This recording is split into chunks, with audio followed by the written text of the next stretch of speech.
Good morning. I'm Joe McNally, the acting United States Attorney here in Los Angeles. Today, we're here to announce federal criminal charges against Eugene Henley Jr., a career criminal known as Big U, who used his contacts and leadership role in the Crips criminal street gang, the entertainment industry, and a youth charity to further his own criminal enterprise, an enterprise engaged in murder, extortion, robbery, human trafficking, COVID fraud, and other felonies.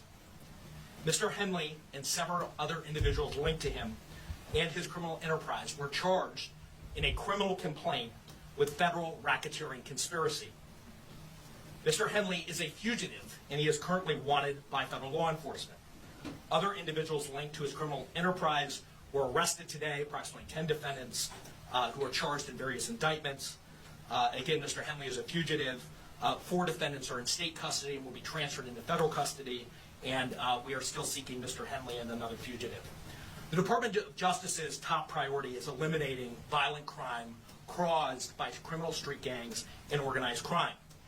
These organizations cause a tremendous amount of harm in our communities, and today's arrests are part of our office's efforts, FBI, IRS, LAPD, the team you see up here, to make our communities safer and rid our streets of these criminal street gangs, including ones operated by violent felons like Mr. Henley, who are posing as savvy businessmen and community leaders, but in the end are violent criminals. The affidavit filed with the criminal complaint alleges that Mr. Henley operated Big U Enterprises, a mafia-like organization that utilized Mr. Henley's stature and long-standing association with the Crips criminal street gang and other gangs here in Los Angeles to intimidate businesses and individuals in our communities. I want to stress that the allegations here in the complaint are allegations only, and the defendants are presumed innocent until proven otherwise. Let me talk a little bit about Mr. Henley and the street gang here. As I said, Mr. Henley is a widely known leader within the early 60s. He rose to prominence in that gang decades ago, and he has since been a fixture on the internet, talk shows, and podcasts. All things that law enforcement have looked at closely as part of this investigation. He has maintained the image of an entertainment industry entrepreneur, running a music label, and of somebody who gives back to the community here in Los Angeles, funding a South LA-based charity, developing options, which purports to help at-youth risk escape gang life and escape the perils of gangs in high-crime areas. The facts alleged in the complaint paint a very different picture. It is one of a murderer, a thief, a liar, and a cheat, and the criminals that enabled him. For example, Mr. Henley engaged in a murder of a musician signed to his label in 2021 and dumped the victim's body in Las Vegas off of the I-15 freeway.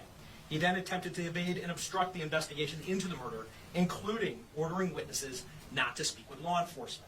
Henley's criminal enterprise also engaged in other crimes, including transporting prostitutes across state lines, extorting strip clubs, marijuana dispensaries, and other businesses, and fraudulently applying for COVID loans in the form of a business relief loan.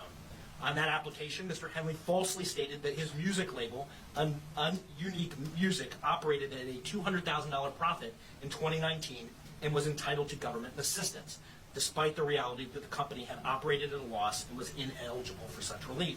Finally, Mr. Henley is accused of embezzling donations made by celebrities, professional athletes, and businesses to his charity, Developing Options, which, as I said, purports to give South LA at-risk youth alternatives to gang violence, drugs, and other criminal activity. Henley used this charity as a front. He used it to conceal his fraudulent activities, his criminal enterprises activities, and evade detection from law enforcement.